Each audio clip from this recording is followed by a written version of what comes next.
What's good, everyone? Welcome back to the show recap with Mo, where we're getting ready to get into a brand new episode breakdown of BMF.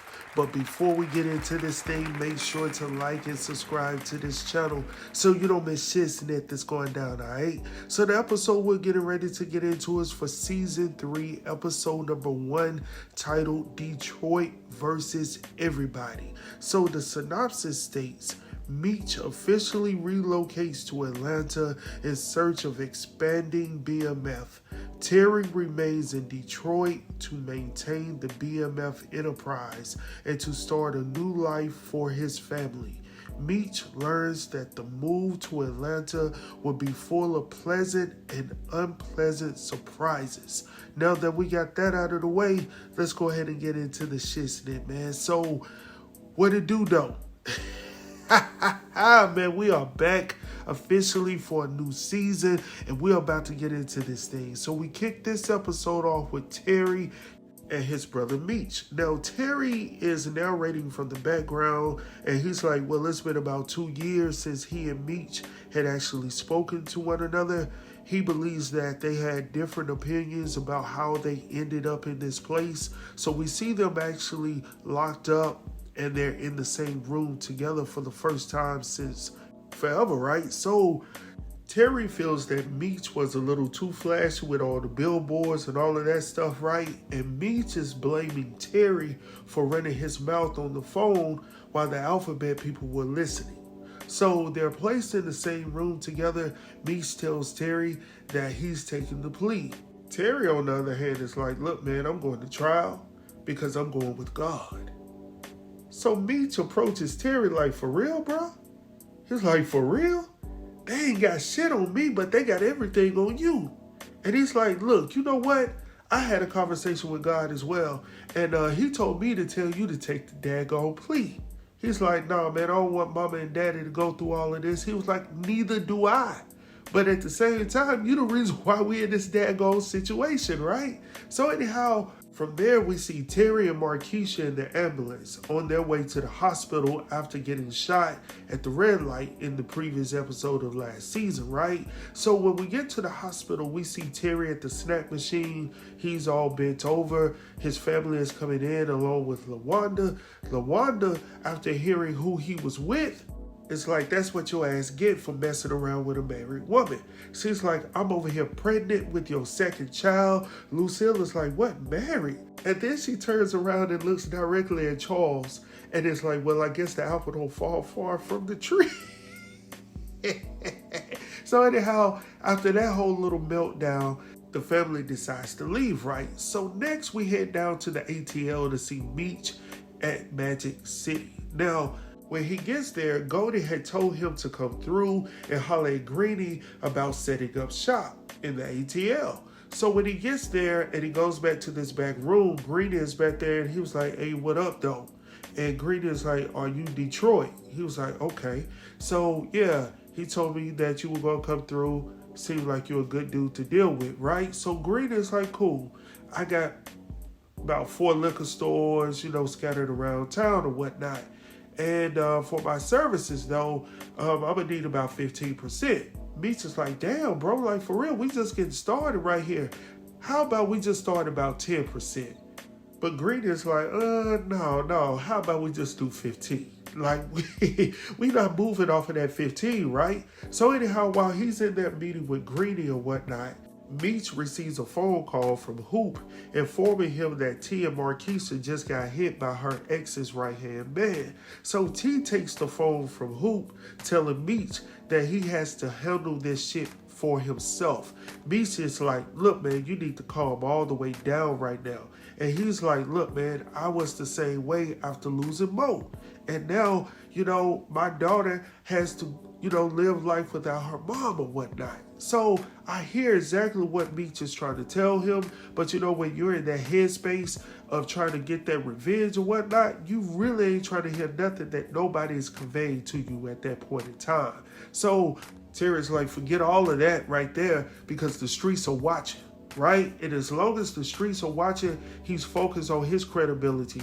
He's thinking about his reputation at this point in time. Meech is down in Atlanta making it happen down there, but I'm still in the D, so I gotta make sure I'm good up here, all right? So going on from there, we head back down to the ATL where we see Meech and Greedy over at the Platinum Club. Not the Platinum Club, what is it called? The Platinum Palace or whatnot. So, Greedy had told him he wanted to take him to a place where there were exotic women. Now, I don't know about y'all, but I like the Chocolate City myself. But obviously, Meech liked what he saw when he got in there because he's telling Greedy that he has never seen anything this freaky before in life. So anyhow, Meech is like, yo, I gotta get up on that girl right there. Greedy's like, that ain't what you want. She ain't available, bro. And then he snaps his finger, gives her a little hand signal or whatnot, and then she disappears over here to a table with, about 4 or 5 different dudes over there. I was like, what the heck going on over there? So Greedy tells him, look, Detroit, I know you trying to show out or whatnot, but that's NBA buddy over there. Meech is like, okay, bro, I'm liquid over here.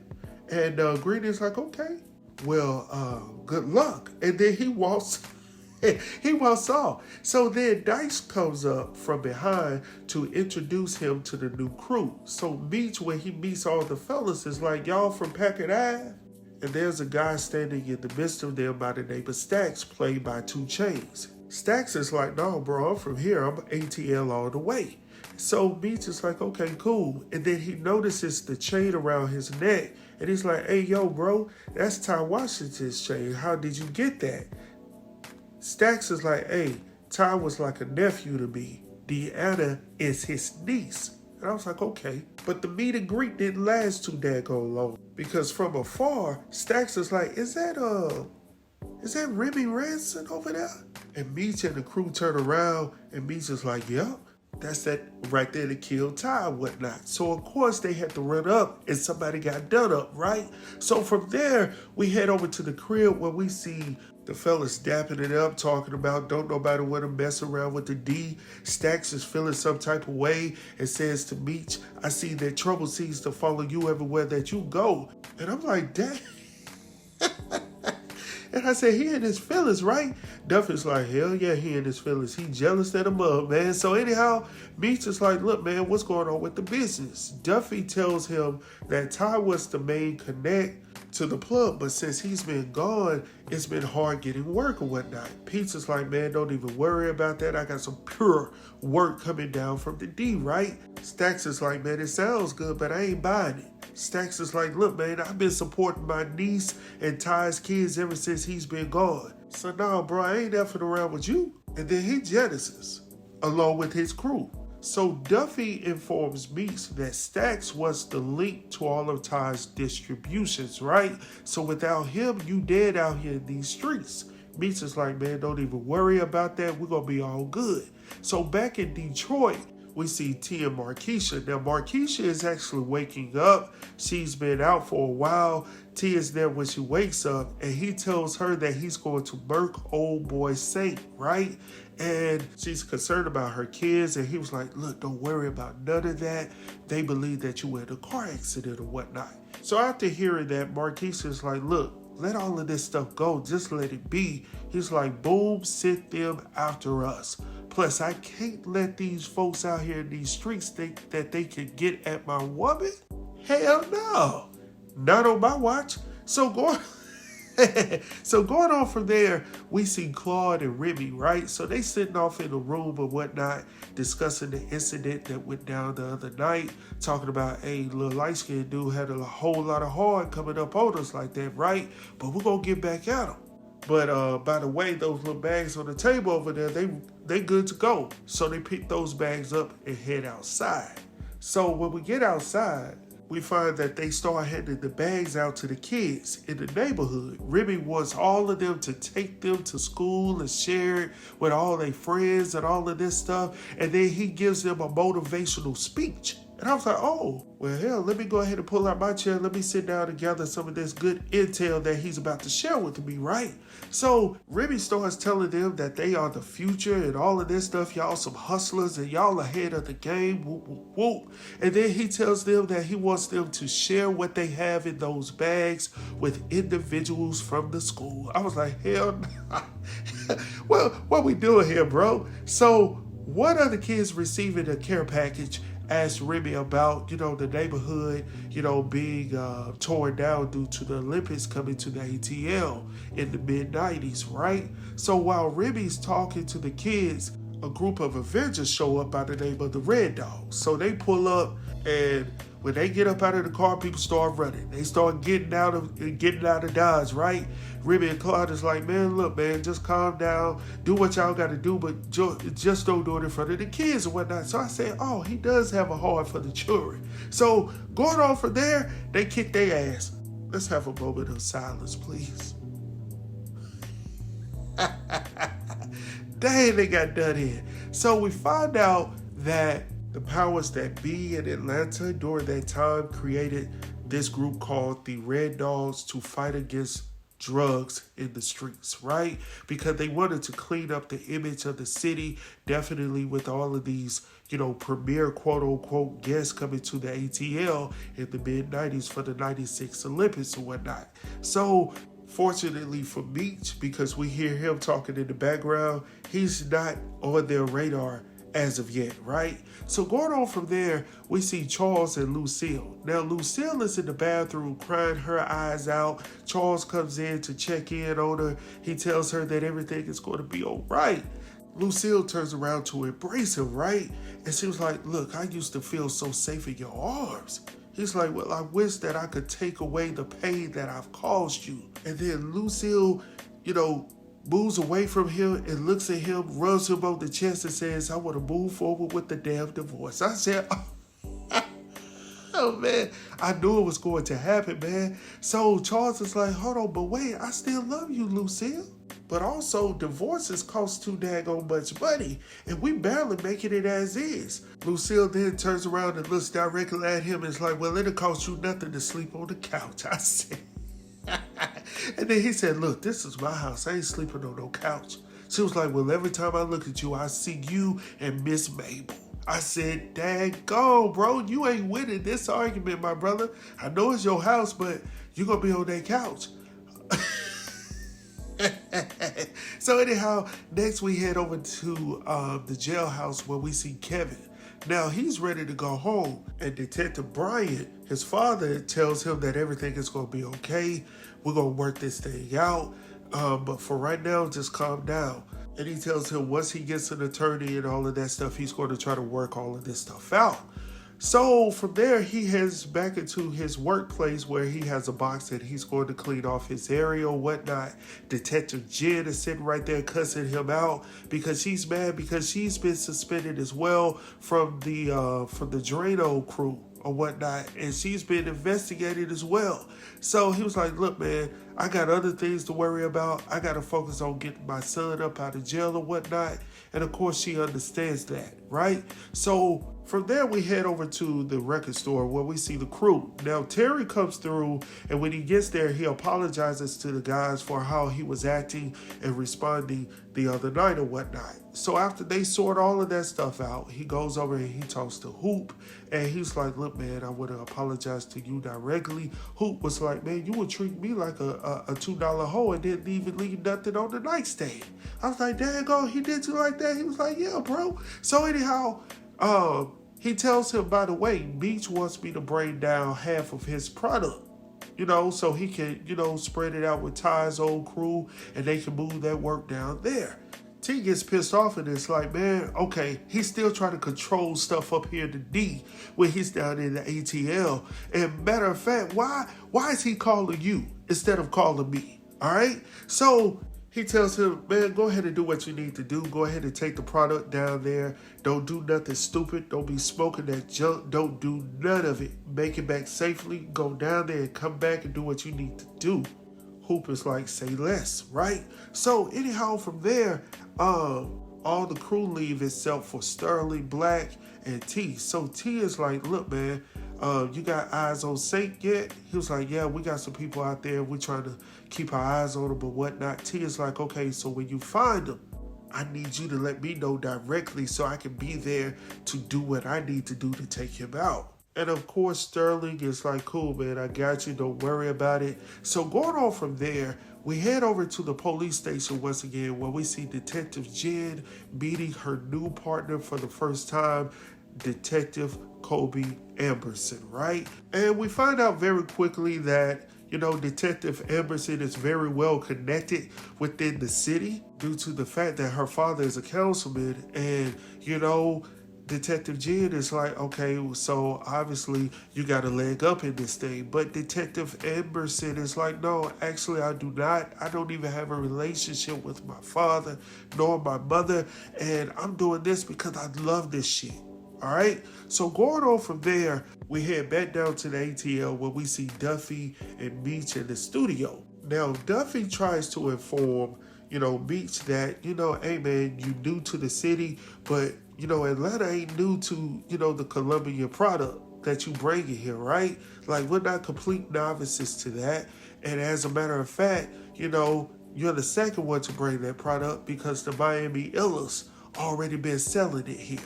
And Meech is like, man, I don't get no two cares about none of that. He said, look, man, I'm here and I'm going to bring the product here. All right. And he was like, well, I just wanted you to know that you were the remix. I was like, dang. He done mixed it up on him. So Meech tells Duffy that, look, man, we running a trap meet right here. And he said, we're going to beat them with speed. Duffy's like, look, man, that sounds all good. But in order for you to run, my boy, you're going to need some daggone runners, right? So Meech tells Duffy that he doesn't need to worry about none of that because they already got runners. Duffy's like, well, who you got? He was like, man, we got Stacks and his crew. We're going to get them to do the running for us. So anyhow, later on that night, Meech and Sterling Black are discussing T's situation, trying to keep his reputation strong in the streets and whatnot, and going out to Saint. Meech is like, look, man, he don't need to be the one doing that dirt. Somebody else needs to do it, keep him up out of it, keep him safe and whatnot. Sterling agrees to do that. So next we head back down to the crib where we see Charles and Lucille. Now Lucille is frustrated about everything being all out in the open, everybody up in their daggone business. She wants to go back to church, but she really doesn't want to go to the church where they at because everybody knows what's going down over there. So she was like, look, we're going to find ourselves a new church and they don't even need to know about the divorce, right? So while they're in the midst of conversation going back and forth, all of a sudden they hear a door open and it just so happens to be Roland. So Roland walks in with a bag of groceries. Charles is looking at him like, what the hell? Like, did Meech give you a key? He was like, yeah, man, he gave me a key. He brings in the groceries. He got some flowers for Miss Lucille. Charles is sitting there looking at him like, oh no, this didn't. He in the doghouse and you over here bringing flowers to my wife? And I'm trying to get back in good with her, and you making her feel all good and special, and I done made her feel like. So anyhow, he tells him, look, let me go ahead and walk you out, son. So he walks over there, put his arms around her. He was like, look, I don't care what you heard or what you thought you heard. This is my daggone house, and give me my daggone key back. So of course he, without hesitation, gives him his key back. So going on from there, we head back down to the A. Now, when we head back down to the A, we see Meech and Stacks. Now, Stacks is staring a brother down. Like, he ain't taking his eyes off of Meech as Meech is zipping up the bags, going through the bags with the bricks in it. Meech is like, look, man, I'm giving you a deal right now. I really charge about 30, but I'm giving it to you at a family discount, but don't you tell no daggone body, right? And then Stacks is like, man, what's the catch? Like, ain't nobody just giving me no discount for nothing, right? And he was like, okay, cool. Meech is like, look, man, I've already told you from the get-go that Ty was like family to me. So I always promised that if something was to happen to him, that I would make sure to take care of Deanna and those kids. But since you've been doing that, I'm going to give you a solid right now. I'm going to give you a discount because you've been taking care of his family. And of course, they dap it up or whatnot. And Stacks is like, well, I'm riding with you then if you ride with me. All right, what up, though? So anyhow, from there, we see Detective Jen and Detective Emerson going to visit Markeisha at the hospital. Now, when they get to the hospital, Detective Jen is like, look, your husband is in jail and your newfound love of your life is a rival of your husband, right? So do you believe that Boom ordered the hit? Do you think he did that because of his jealousy, towards what y'all had going on? And of course, Markeisha ain't giving up nothing. She was like, well, if you already know the answers, pretty much why you here talking to me? They was like, look, you can make this easy on yourself, man. She was like, man, y'all get up out of my room. And then Detective Emerson sitting over here talking about, dang, is the love below that good? She was like, it is, every piece of it. Get up out of my room. And so I was like, okay. So anyhow, they step away. So going on from there, we head back down to the ATL where we see Dice and Meech meeting up in a park. Dice tells Meech a little story about, Remy and his whole situation in Atlanta, right? So he tells him that he has an uphill battle with Remy because that is Atlanta. He tells him a story about his little brother going missing, and then they later found him unalived in the woods somewhere. So now Remy is walking kids to school. He's paying people's rent to keep them from being, thrown out of their apartments or whatnot. Or as they say in Atlanta, apartments, right? And he's pretty much a modern day Robin Hood in the South, right? So what you gonna do about it, Meech? Meech is like, man, we're gonna work this out. We're gonna be good. We're gonna do good, all right? So it is what it is. So moving on from there, we see T and Hoop. Now they're having this little side conversation back at the radio shop. Not the radio shop, but the record store. And T is like, look, man, look around. So many memories here. And Hoop is like, what's going on, bro? He was like, look, man, we getting ready to move on up. This is not the spot that I chose. This was a spot that Meech chose. But I want something for myself, essentially. That's pretty much what he's conveying to Hoop. And to be quite honest, Hoop really don't give a daggone. At this point, he just wants the paper. Wherever we go, that's where we're going to go, man. Just make sure I get my bread, essentially, right? So while Hoop is walking out, Sterling Black walks in and he tells T that, hey, man, we got eyes on Saint. T is like, okay, well, let's go ahead and roll on out. Sterling Black is like, oh, no, we good.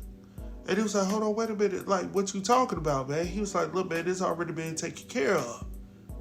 And you already know that we got a zero tolerance policy. I was like, what? Are you telling me that y'all got a human resource department in the game? What? For real? Where's payroll? Like, I need to talk. So if I want to take out a W-2, like, how do I do all of that? So I was like, dang, they organized like a bug, right? But all jokes aside, for real, T could do nothing but respect that at that point in time because Sterling is looking out for him. And he was like, your foes are my foes, etc. We are family, right? And that's what you need in this game, in this business. I ain't going to tell y'all how I know personally. I'm just telling y'all that's what you need, right? So once again, we head back down to the ATL where we see Meech and Duffy waiting on Rip, who's, walking with a bag in his head and he's delivering the paper to the car and whatnot. They super excited about what's about to happen. But before Rip can get to the car, somebody's ripping through him because shots are fired. Boom, boom, boom. I was like, duck and dodge. He get behind the mailbox talking about he's been hit. Of course, both Meech and Duffy start busting as well. But I'm looking like, ain't nobody got hit yet. Like, y'all letting out all these rounds, ain't nobody getting hit. So I was like, where's the daggone aim? I was like, y'all could have been gone, but unfortunately, y'all didn't hit nobody. But, somebody did get hit when the Miami Illas showed up and they started busting at the other folks. The people are gone. Let's go ahead and have a moment of silence. All right, that's enough. Moving on from there, they had to get up out of there. But, Rip had dropped that bag, but Meech wasn't going to leave that bag over there. So he said, man, back up. So they put the car in reverse while they were still busting on the other side, reached out there, got the bag off the ground, and rolled out. I was like, oh, shit. So Going on from there, man, we see Claude informing Remy about what just went down over at the PJs. Now, Remy is a little bit frustrated at this point, and he goes all in talking about this is our city. Ain't nobody taking this stuff from us right here. And plus, we are Techwood. Techwood is going to protect us because we take care of us, right? So I guess that's what he's leaning on at this point. So it is what it is. So from there, though, we head back over to the studio where we see, or we find out rather, that Rip is going to be okay. He's going to pull through just fine. Meech and the fellas celebrate that by toasting whatever they were drinking at that point in time on the show. And Meech is like, look, man, let me go ahead and tell y'all what I'm about to do. So Meech tells them that he's going to call up a meeting with Glock and the MKs to set up an alliance so they can put Remy out of business for good, right? And, you know, I think that's a good idea, but will it work? I guess we'll find out, right? So over at the jailhouse, though, we see officers removing Kevin from his cell. Of course, he's upset. His father, Detective Brian, is upset. He's trying to instruct him on what he needs to do. Don't give nobody no look people in their eyes. Don't give them nothing. All of that good stuff. You know, the advice that you got to give somebody that's going behind bars. And his son really doesn't understand what's going on or what's about to happen, but he's trying to get him mentally prepared for what's about to happen. And yes, since we're talking about mental capacity right now, let's deal with it. So we see T and Marquisha showing up at his family's house because he went to the hospital and, you know, she told him that she can be discharged or whatnot. She's super excited about seeing her kids and all of this stuff. Whoop, whoop, whoop. Well, unfortunately, she did not go back to her physical home. She actually showed up over at the family crib where they're getting ready to break bread. Now, when Marquisha shows up to the family house, LaWanda is there as well. And she's like, hell no, we're not doing this. Not today, not on my good time. And she calls her out of her name and some other things, which I didn't agree with. I can understand the frustration. But you know what? If you really want to be mad at somebody, be mad at Terry and not at Marquisha. Yes, she was married, but you know, it is what it is. Don't be mad at her. Be mad at him. He's the one that brought her to the house. So anyhow, long story short, you know, after LaWanda leaves, he sits down at the table. They get into his business, grilling him, and he was like, look, short story, I'm done. I'm moving out. And of course, Lucille doesn't want to see her son go, but you can't force him to stay either. And, you know, for the sake of Charles, he needs this room to be able to sleep in instead of sleeping on the couch. So it's working out for his good, actually. So going on from there, we see Detective Jen and Amberson going over to check in on Saint, but they find him gone. Like literally, he's no longer here on Earth, but he's there physically, but he's not here, right? So you get the drill. So Detective Amberson is like, you think that this was retaliation by Terry? And of course, Detective Jen is like, absolutely. And she tells Detective Amberson that that's not the problem, knowing that he did it. The issue is proving. How are we going to prove that he was actually the one that retaliated on Saint? All right.